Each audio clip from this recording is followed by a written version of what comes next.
तर उठल्या कळालं यायला आपल्या इंजनचं ऑइल संपलंय सगळं. त्याच्यामुळे मग काय मारली गाडी टांग आणि म्हणलं बोलत जोबा केसरीन चला डायरेक्ट आपण विसापूरला. कारण नाही का विसापूरला जाऊन आधी आपल्याला ऑइलचा डबा आणायचा होता. त्याच्यामुळे गेलो तर डायरेक्ट यायला म्हणलं इथं बी गेट पडले. आता काय करावं ह्या गेटला एक. आता तिथून मग गेट वगैरे उघडलं. तिथून आपण डायरेक्ट दुकानात गेलो. दुकानातून एक डबा घेतला 20W40चा आणि आणलं डायरेक्ट परत आपण घरी आणला. आता त्याचं आधी झाकण वगैरे खोललं आणि म्हणलं आता देऊ टाकून. आता एवढंच निघलं होतं, थोडंच होतं हलवा म्हणलं. त्याच्यामध्ये धुरबीर मारित होतं काय नो. जाऊ दे म्हणलं, आपले गुरं निवांतपैकी बसले होते. म्हणलं चला आता ते निवांतपैकी बसलेत ना, आता आपण एक काम करू त्यांच्यासोबत, त्यांना धुवून काढू. आता मस्त आपण आठवड्यातून एकदा आंघोळ करतोय, पण म्हणलं त्याला दिसाड 2 दिसाड तरी धुतलंच पाहिजे नाही. मग 2-4 नळ चालू केले, 2-4 कॉक बंद केले. असं करून आपण पाणी आणलं. ते बी मोखर गळत होतं. बा जाऊ द्या, हे विषय सोडून द्या, हे वेगळा विषय. त्याच्यानंतर सगळ्यांना उठवलं, सगळ्यांवर आधी पाणी वारून घेतलं. यार म्हणलं जरा भिजाय घातले का, मग जरा त्यांना जे धुवायचंय का ते चांगले निघते. म्हणजे कसं पद्धतशीर आपलं काम बी होईन आणि काही विषय बी नाही व्हायचा. त्याच्यामुळे नाही का सगळे येड्याने करीत होते, पण एकच गाय होते ना, ती लय येड्याने नव्हती करीत. त्याच्यामुळे मला आधी काय पॅन्ट वगैरे खवली म्हणलं याला थोडे नाही का हाताने बी चोळून घेऊ. त्याच्यानंतर तिथून चोळलं वेळेन म्हणलं आता चला त्यांना खायलाच प्यायचं बी नियोजन आणलं. मग काय धन्न घेतले, निघलो होतो आपण डायरेक्ट. नुसता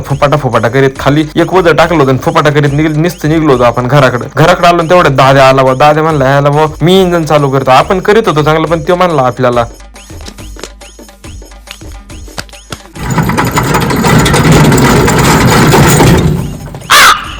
टाकू नको भाडकव.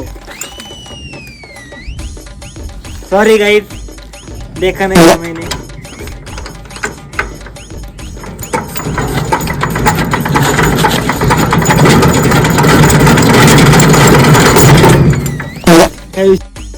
दादा म्हणलं तेरी बस की बात नाही, जाऊ दे. इथं नाही का ट्रॅक्टर आला होता. ट्रॅक्टर वगैरे आपण पाळी वगैरे घातली तिथं. संध्याकाळी आपण नाही का एक भाऊकीचं गडंगदार खाऊन आलो होतो आणि त्या तिथे नेमकी बैठक बसली होती. आता पोरांची बैठक म्हणजे लय निराळी असते बाबा. बाकी काही विषय नसतो ना, काही का असा ना बैठकीत विषय पण लय निराळी असते.